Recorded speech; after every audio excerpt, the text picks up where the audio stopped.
नमस्कार। समसामयिक विषयों पर आपके पसंदीदा कार्यक्रम विशेष में आपका स्वागत है। मैं हूं वैभव राज शुक्ला। प्रधानमंत्री हमारे देश की शासन व्यवस्था का सर्वोच्च प्रधान होते हैं। हालांकि भारत के संविधान के अनुसार राष्ट्र का सर्वोच्च राष्ट्रपति होते हैं, लेकिन असल में देश की शासन व्यवस्था की सारी बागडोर प्रधानमंत्री के हाथों में ही होती है। देश की रक्षा, सुरक्षा, शासन व्यवस्था, अहम नीतिगत फैसले, आर्थिक और सामाजिक नीतियों की कमान, विदेश नीति और राष्ट्र नीति का नीति निर्धारक, नीति नियंता देश का प्रधानमंत्री ही होता है। देश की संवैधानिक संस्थाओं के प्रमुखों की नियुक्ति से लेकर मंत्रिपरिषद के सदस्यों का चुनाव करना और उनके कार्यों का बंटवारा करना भी प्रधानमंत्री का ही होता है। असल में प्रधानमंत्री ही देश के मुखिया की भूमिका को निभाते हैं और अंतर्राष्ट्रीय मंच पर देश का प्रतिनिधि होते हैं। अगर सही अर्थों में समझा जाए तो देश को नई दशा और दिशा देने की जिम्मेदारी प्रधानमंत्री के कंधों पर होती है।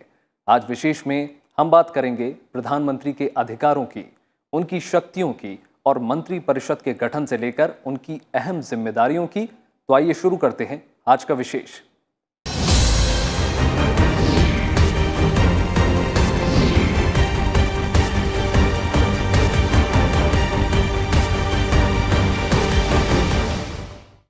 भारतीय संविधान के अनुसार राष्ट्रपति कार्यपालिका का सर्वोच्च पद होते हैं, लेकिन वास्तविक शक्तियां प्रधानमंत्री के पास होती है। इसका मतलब है कि राष्ट्रपति राष्ट्र के प्रमुख होते हैं, जबकि प्रधानमंत्री सरकार के मुखिया होते हैं। प्रधानमंत्री न केवल बहुमत दल के नेता होते हैं, बल्कि मंत्रिपरिषद के प्रमुख भी होते हैं। एक तरह से सरकार चलाने और देश की राजनीति की दशा और दिशा तय करने का काम प्रधानमंत्री ही करते हैं। ऐसे में आइए जानते हैं प्रधानमंत्री की नियुक्ति कैसे होती है और उनकी कार्य और शक्तियां क्या क्या हैं।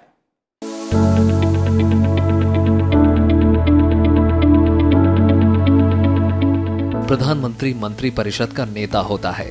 राष्ट्रपति केवल नाम के शासक होते हैं, जबकि प्रमुख कार्यकारी शक्तियां प्रधानमंत्री में निहित होती हैं। दरअसल प्रधानमंत्री की योग्यता को लेकर भारतीय संविधान में कोई स्पष्ट प्रावधान नहीं है।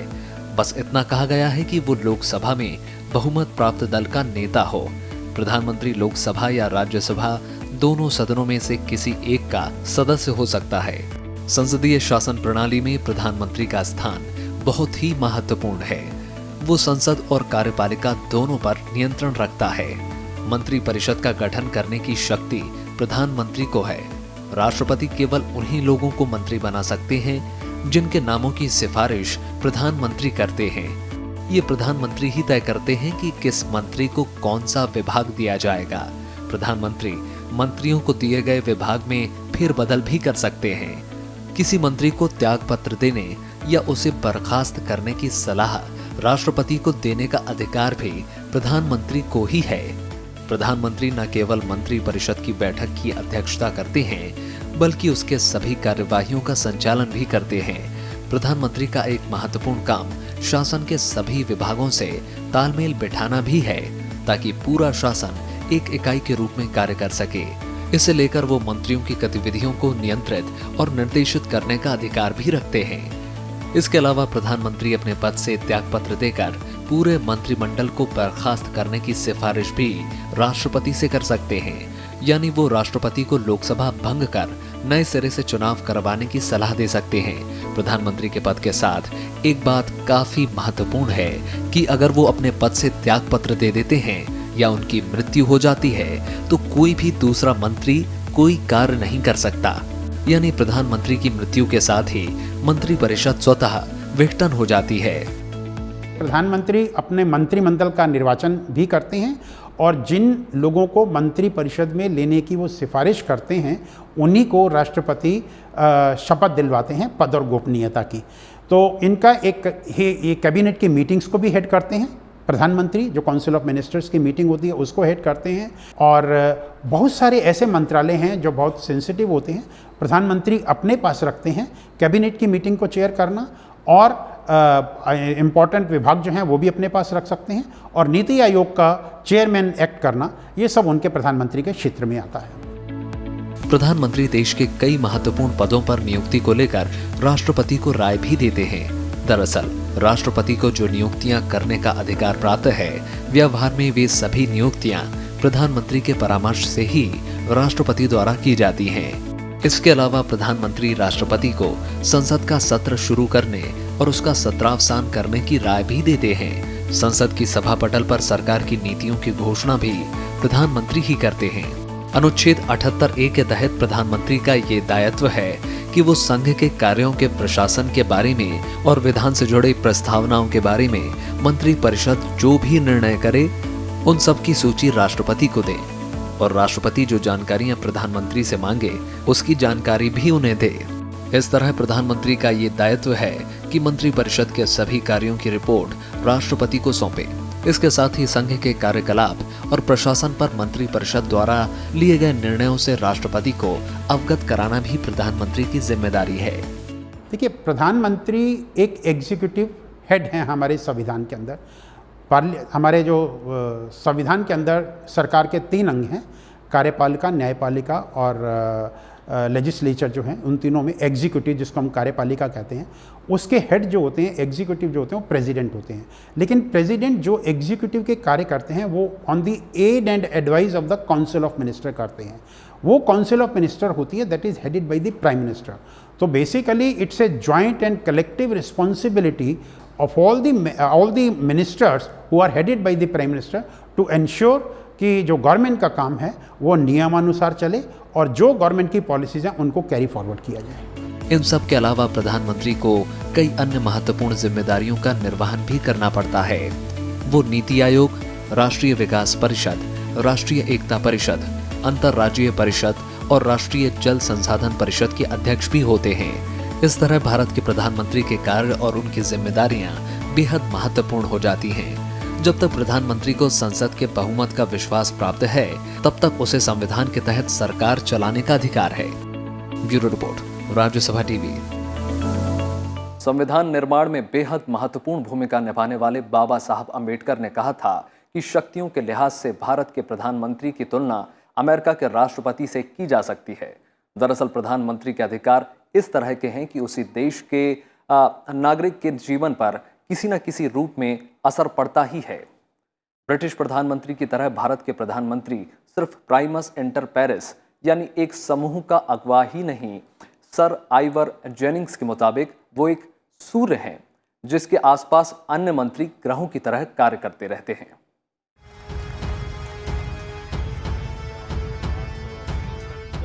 हमारे संविधान में प्रधानमंत्री को सबसे अधिक महत्व दिया गया है। संघ कार्यपालिका का वास्तविक प्रमुख होने के नाते प्रधानमंत्री ही देश को हर एक क्षेत्र में कुशल नेतृत्व प्रदान करता है। उदाहरण से समझें तो भारतीय मुद्रा को बंद करना हो या फिर सर्जिकल स्ट्राइक, विदेश नीति, परमाणु कमान जैसे मामलों में अंतिम फैसला लेने की व्यावहारिक तौर से सर्वोच्च शक्ति प्रधानमंत्री में ही निहित है।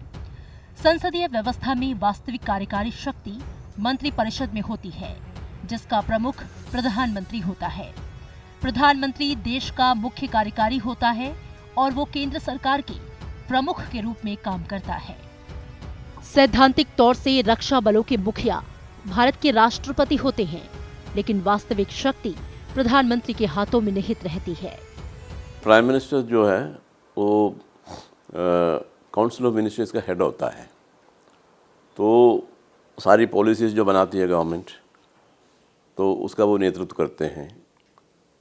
तो हर चीज़ जो गवर्नमेंट कैबिनेट डिसाइड करती है उसकी रिस्पॉन्सिबिलिटी प्राइम मिनिस्टर की होती है। देश की रक्षा और सुरक्षा से संबंधित सभी महत्वपूर्ण मुद्दों पर राष्ट्रीय सुरक्षा परिषद निर्णय लेती है। राष्ट्रीय रक्षा और सुरक्षा से संबंधित महत्वपूर्ण मुद्दों पर यह सुरक्षा परिषद भारत के प्रधानमंत्री को सलाह देती है। राष्ट्रीय सुरक्षा सलाहकार राष्ट्रीय सुरक्षा परिषद का अध्यक्ष होता है। राष्ट्रीय सुरक्षा सलाहकार की नियुक्ति भारत के प्रधानमंत्री करते हैं। भारत एक परमाणु शक्ति संपन्न देश है। देश में परमाणु शक्ति की कमान भी प्रधानमंत्री के पास ही होती है। परमाणु कमान प्राधिकरण भारत में परमाणु हथियारों के लिए मुख्य निकाय है। ये भारत के परमाणु हथियार कार्यक्रम से संबंधित सभी महत्वपूर्ण मामलों की देखरेख करता है। इस प्राधिकरण का अध्यक्ष भारत का प्रधानमंत्री होता है। न्यूक्लियर बटन उनके पास रहता है, फाइनल तो वही डिसाइड करते हैं कि ये यूज़ करना है या नहीं करना है। निर्णय लेने के मामले में आर्थिक मामलों के मुखिया भी प्रधानमंत्री ही हैं। आर्थिक मामलों की मंत्रिमंडलीय समिति देश के आर्थिक मामलों से संबंधित निर्णय लेने वाली सर्वोच्च समिति है। प्रधानमंत्री समिति के अध्यक्ष होते हैं। ये समिति देश के लिए आर्थिक फैसले लेने वाली निर्णायक समिति है। ये समिति रेलवे, सड़क और अन्य आधारभूत सुविधाओं से जुड़े हुए फैसले भी लेती है। देश में विदेशी निवेश से जुड़े फैसले भी यही समिति लेती है। अब हर मिनिस्ट्री का जो काम है तो प्राइम मिनिस्टर को उसके बारे में कहना है, मतलब मिनिस्टर अप्राइज करना है प्राइम मिनिस्टर को, ताकि उनके ध्यान में रहे कि फलानी मिनिस्ट्री में क्या हो रहा है। तो अल्टीमेट रिस्पॉन्सिबिलिटी प्राइम मिनिस्टर की होती है। आर्थिक मामले हो या जो भी है, गवर्नमेंट ऑफ इंडिया की जो भी डिसीजंस होते हैं वो सारे प्राइम मिनिस्टर ही करते हैं। नीति आयोग देश के लिए नीतियों को तय करने का काम करता है। 2014 से प्रधानमंत्री बनने के बाद नरेंद्र मोदी ने योजना आयोग की जगह नीति आयोग बनाने का फैसला किया। ये योजना आयोग की तुलना में बड़ी संस्था है। नीति आयोग देश की नीतियों को तय करने में राज्यों की भागीदारी सुनिश्चित करती है और सहकारी संघवाद के मूल्य को साकार करती है। प्रधानमंत्री नीति आयोग के अध्यक्ष होते हैं। इस तरह से प्रधानमंत्री सभी राज्यों के बीच सर्वोत्तम नीतिगत ढांचे को बनाए रखने के लिए समन्वयक, संरक्षक और मध्यस्थ के रूप में कार्य करते हैं। प्रधानमंत्री कार्यालय उन सभी विषयों को संभालता है जिसकी जिम्मेदारी किसी विभाग या मंत्रालय को आवंटित नहीं की गई होती है। परमाणु ऊर्जा विभाग, अंतरिक्ष विभाग प्रत्यक्ष तौर पर सीधे प्रधानमंत्री के नियंत्रण में रहते हैं। परोक्ष रूप से प्रधानमंत्री ही परमाणु ऊर्जा और अंतरिक्ष एजेंसियों के प्रमुख होते हैं। गवर्नमेंट ऑफ इंडिया की विदेश नीति है। विदेश नीति बनाने में और उसको कैलिब्रेट करने में प्राइम मिनिस्टर फाइनल वर्ड होता है। हालांकि विदेश मंत्री होती है, लेकिन प्राइम मिनिस्टर का जो है वो अंतिम वर्ड, उनका फैसला तो उन्हीं का होता है। प्रधानमंत्री विदेश नीति के पथ प्रदर्शक भी हैं। विदेश नीति में प्रधानमंत्री के व्यक्तित्व की झलक होती है। विदेशों में देश की पहचान प्रधानमंत्री से होती है। अंतर्राष्ट्रीय संस्थाओं और मंचों पर भी प्रधानमंत्री देश की सोच से पूरी दुनिया को वाकिफ कराते हैं। अंतर्राष्ट्रीय सम्मेलनों में प्रधानमंत्री ही वो शख्स होता है जो देश का प्रतिनिधित्व करता है। Bureau report, Rajya Sabha TV. दुनिया के सबसे विशाल और सशक्त लोकतंत्र में चुनाव के जरिए जनता ने अपना जनादेश दिया, जिसके आधार पर अलग अलग राजनीतिक दलों ने केंद्र में सरकार का गठन किया और प्रधानमंत्री का चयन किया। आइए नजर डालते हैं भारत के सभी प्रधानमंत्रियों के कार्यकाल पर। भारतीय लोकतंत्र दुनिया का सबसे बड़ा और सबसे मजबूत लोकतंत्र है। भारत में आम जनता ही राज करती है और भारतीय नागरिक की ताकत वक्त के साथ और मजबूत हुई है। आजादी के बाद 1952 में पहली लोकसभा के लिए हुए चुनाव से लेकर अब तक 17वीं लोकसभा के लिए हाल ही में चुनाव संपन्न हुए हैं। भारतीय संविधान के अनुसार भारतीय प्रधानमंत्री को गणराज्य का मुखिया का दर्जा प्राप्त है। आजादी के बाद 1947 में पंडित जवाहरलाल नेहरू को देश का प्रथम प्रधानमंत्री चुना गया। 15 अगस्त 1947 से 27 मई 1964 तक का कार्यकाल प्रधानमंत्री के तौर पर पूरा किया। लेकिन 1964 में उनकी मृत्यु के बाद गुलजारी लाल नंदा को कार्यकारी प्रधानमंत्री बनाया गया, जिनका कार्यकाल मई 27, 1964 से 9 जून 1964 तक का था। देश के दूसरे प्रधानमंत्री बने लाल बहादुर शास्त्री, जो अपने पद पर 9 जून 1964 को स्थापित हुए और 11 जनवरी 1966 तक कार्यकाल पूर्ण किया। लाल बहादुर शास्त्री की मृत्यु के बाद 11 जनवरी 1966 को देश की बागडोर एक बार फिर कार्यकारी प्रधानमंत्री के तौर पर संभाली गुलजारी लाल नंदा ने, जो 24 जनवरी 1966 तक ही पद पर रहे।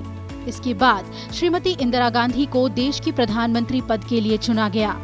24 जनवरी 1966 को उन्होंने पदभार ग्रहण किया और 24 मार्च 1977 तक अपना कार्यकाल पूरा किया। इस तरह इंदिरा गांधी 3 बार लगातार देश की प्रधानमंत्री के तौर पर प्रधानमंत्री पद पर काबिज रहीं।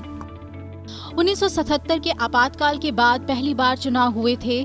जनता के रोष ने कांग्रेस को बुरी तरह से नकार दिया और जनसंघ के साथ मिलकर राजनीतिक पार्टियों ने सरकार का गठन किया और 24 मार्च 1977 को मोरारजी देसाई को देश का प्रधानमंत्री बनाया गया, जिन्हें 28 जुलाई 1979 को समर्थन वापसी की वजह से पद छोड़ना पड़ा। 28 जुलाई 1979 को श्री चरण सिंह को देश की बागडोर सौंपी गई, जिन्होंने 14 जनवरी 1980 तक का अपना कार्यकाल पूरा किया। 1980 में लोकसभा चुनाव हुए और इस बार कांग्रेस को जीत मिली। 14 जनवरी 1980 को श्रीमती इंदिरा गांधी ने एक बार फिर से देश की जिम्मेदारी संभाली। 31 अक्टूबर 1984 तक पद पर काबिज रहीं। श्रीमती इंदिरा गांधी की हत्या के बाद 31 अक्टूबर 1984 को उनके पुत्र राजीव गांधी को देश के सबसे युवा प्रधानमंत्री बनने का मौका मिला, जिनका कार्यकाल 2 दिसंबर 1989 तक रहा। 1989 में हुए लोकसभा के नतीजे त्रिशंकु रहे, जिसकी वजह से जनता दल की अगुवाई में सरकार बनी। 2 दिसंबर 1989 को विश्वनाथ प्रताप सिंह देश के प्रधानमंत्री बने, जो 10 नवंबर 1990 तक ही पद पर रहे।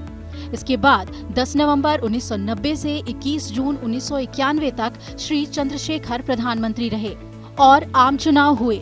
इस बार देश को पीवी नरसिम्हा राव के रूप में प्रधानमंत्री मिले, जिनका कार्यकाल 21 जून 1991 से लेकर 16 मई 1996 तक रहा। इसके बाद सिर्फ 13 दिन के लिए भाजपा की सरकार रही, जिसके प्रधानमंत्री श्री अटल बिहारी वाजपेयी रहे। कार्यकाल था 16 मई 1996 से लेकर 1 जून 1996 तक। इसके बाद फिर गठबंधन की सरकार आई, जिसके मुखिया बने HD देवेगौड़ा।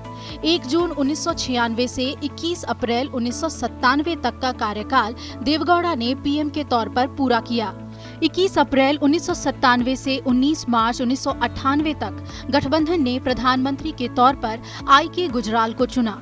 इसके बाद हुए चुनाव में भाजपा को जीत मिली और एनडीए ने प्रधानमंत्री पद के लिए दोबारा अटल बिहारी वाजपेयी को चुना, जिन्होंने 19 मार्च 1998 से 22 मई 2004 तक का कार्यकाल पूर्ण किया। 15वीं लोकसभा चुनाव में कांग्रेस दोबारा सत्ता में आई और यूपीए ने डॉक्टर मनमोहन सिंह को प्रधानमंत्री पद के लिए चुना। लगातार 10 साल सत्ता में रही कांग्रेस ने दोबारा भी पीएम के तौर पर मनमोहन सिंह को ही चुना, जिनका कार्यकाल 22 मई 2004 से लेकर 26 मई 2014 तक रहा। 2014 में हुए चुनाव में भाजपा की अगुवाई में एनडीए सरकार में प्रधानमंत्री बने नरेंद्र मोदी, जिन्होंने 26 मई 2014 को पदभार संभाला था। Bureau report, Rajya Sabha TV. सरकार में मंत्रिपरिषद के लिए संविधान में खास प्रावधान है। पहले मंत्रिपरिषद में 3 तरह के मंत्री, कैबिनेट मंत्री, राज्य मंत्री और उपमंत्री होते थे, लेकिन अब सिर्फ कैबिनेट मंत्री और राज्य मंत्री ही बनाए जाते हैं। कुछ विभागों के लिए राज्य मंत्री को स्वतंत्र प्रभार भी दिया जाता है। जिन विभागों या मंत्रालयों के लिए स्वतंत्र प्रभार वाले राज्य मंत्री होते हैं, उनमें कैबिनेट मंत्री नहीं होते हैं। आइए मंत्रिपरिषद की संरचना और सरकार में उनकी भूमिका के बारे में समझने की कोशिश करते हैं।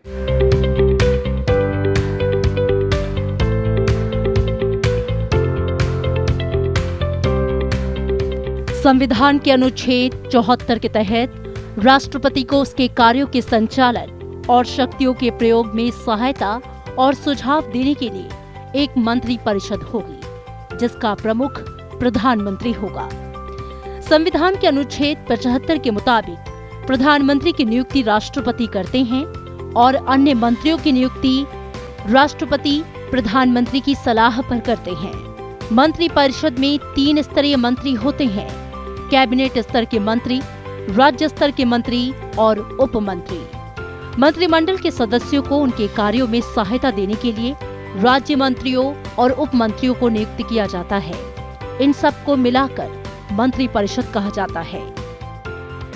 कैबिनेट स्तर का मंत्री अपने विभाग का अध्यक्ष होता है और उसकी सहायता के लिए राज्य मंत्री और उपमंत्री की नियुक्ति की जाती है। राज्य मंत्री को किसी विभाग का प्रभार सौंपा जा सकता है। सरकार की नीति का निर्णय मंत्रिमंडल के सदस्य ही करते हैं, लेकिन किसी विभाग के संबंध में नीति निर्धारण करते समय उस विभाग के राज्य मंत्री को भी शामिल किया जा सकता है। The Council of Minister consists of Cabinet Minister, Minister with independent, Minister of State with independent charge और Normal Minister of State। पहले डिप्टी मिनिस्टर भी हुआ करते थे, लेकिन कुछ समय से डिप्टी मिनिस्टर्स को लेने की प्रथा खत्म हो गई है। लेकिन जो कैबिनेट की मीटिंग होती है, कैबिनेट की meeting generally council of ministers में जो कैबिनेट मिनिस्टर होते हैं वही अटेंड करते हैं, अनलेस कि ऐसा कोई मंत्री जिसका रिप्रेजेंटेशन कैबिनेट में नहीं है, जैसे मैंने कहा कि इंडिपेंडेंट चार्ज के मंत्री हैं या जूनियर मंत्री हैं, तो वो उनको भी कैबिनेट में आमंत्रित किया जाता है। मूल भारतीय संविधान में मंत्री परिषद के सदस्यों की संख्या निर्धारित नहीं है। समय समय पर और आवश्यकता के आधार पर मंत्रियों की संख्या में फेरबदल होते रहे हैं। 91वें संविधान संशोधन 2004 के अनुसार केंद्रीय मंत्री परिषद में प्रधानमंत्री सहित मंत्रियों की कुल संख्या लोकसभा की कुल सदस्य संख्या के 15% से अधिक नहीं होनी चाहिए। इसके अलावा मंत्रिपरिषद में उन्हीं व्यक्तियों को शामिल किया जाता है जो संसद के सदस्य होते हैं, लेकिन संसद सदस्य न होने वाले व्यक्ति को भी मंत्रिपरिषद में शामिल किया जा सकता है। ऐसी स्थिति में उन्हें 6 माह के अंदर संसद के किसी भी सदन का सदस्य निर्वाचित होना आवश्यक है। मंत्रिमंडल देश के प्रशासन, आर्थिक सुधार, सुरक्षा और विदेशी राज्यों के संबंध में नीति का निर्धारण करता है और मंत्रिमंडल द्वारा निर्धारित नीति के अनुसार ही केंद्र का शासन चलाया जाता है। इस तरह केंद्रीय मंत्रिमंडल में ही कार्यपालिका की वास्तविक शक्ति निहित होती है। केंद्रीय मंत्रिपरिषद सामूहिक रूप से लोकसभा के प्रति उत्तरदायी होती है और व्यक्तिगत रूप से कार्यपालिका के प्रधान यानी राष्ट्रपति के प्रति उत्तरदायी होती है। इसके अलावा मंत्री अपने विभाग के अधिकारियों के कार्यों के लिए भी संसद के प्रति उत्तरदायी होता है। मंत्रियों के विभागों के संबंध में संसद में उनसे प्रश्न पूछा जा सकता है, जिसका उत्तर मंत्री को देना होता है, लेकिन लोकहित या गोपनीयता के आधार पर सवाल का जवाब देने से इनकार किया जा सकता है। मंत्री किसी भी सदन से चुना जा सकता है और कोई भी मंत्री जो एक सदन का सदस्य है दूसरे सदन में बोल सकता है और कार्यवाही में भाग ले सकता है, लेकिन जिस सदन का वो सदस्य नहीं है उस सदन में उसे मत देने का अधिकार नहीं है। मंत्रिपरिषद का गठन जैसा मैंने कहा प्राइम मिनिस्टर करता है विद एंड उसका अप्रूवल जो है वो प्रेसिडेंट करता है और इनकी जवाबदेही लोकसभा को होती है। यही कॉन्स्टिट्यूशन में प्रोवाइडेड है कि जवाबदेही लोकसभा में होती है। मंत्रिपरिषद के मंत्री अपने पद पर तब तक बने रह सकते हैं जब तक कि उसे लोकसभा में बहुमत प्राप्त है और लोकसभा के नए चुनाव के बाद नए मंत्रिमंडल का गठन नहीं हो जाता। अनुच्छेद 75 में ये भी कहा गया है कि किसी को भी मंत्री पद से हटाने की राष्ट्रपति की शक्ति वास्तव में प्रधानमंत्री की ही शक्ति है। किसी मंत्री को पद से हटाने के लिए प्रधानमंत्री राष्ट्रपति से सिफारिश करते हैं, जिस पर राष्ट्रपति अपनी सहमति देते हैं। मंत्रीगण किसी भी कारण से या मतभेद होने पर त्याग पत्र दे सकते हैं। अगर कोई मंत्री संसद का सदस्य नहीं रह जाता है तो भी उसे त्याग पत्र देना पड़ता है। हालांकि इस स्थिति में यानी मंत्री संसद का सदस्य न रहते हुए भी अपने पद पर रह सकते हैं, बशर्ते उन्हें 6 महीने के अंदर संसद के किसी भी सदन की सदस्यता लेनी आवश्यक होगी। Bureau report, Rajya Sabha TV.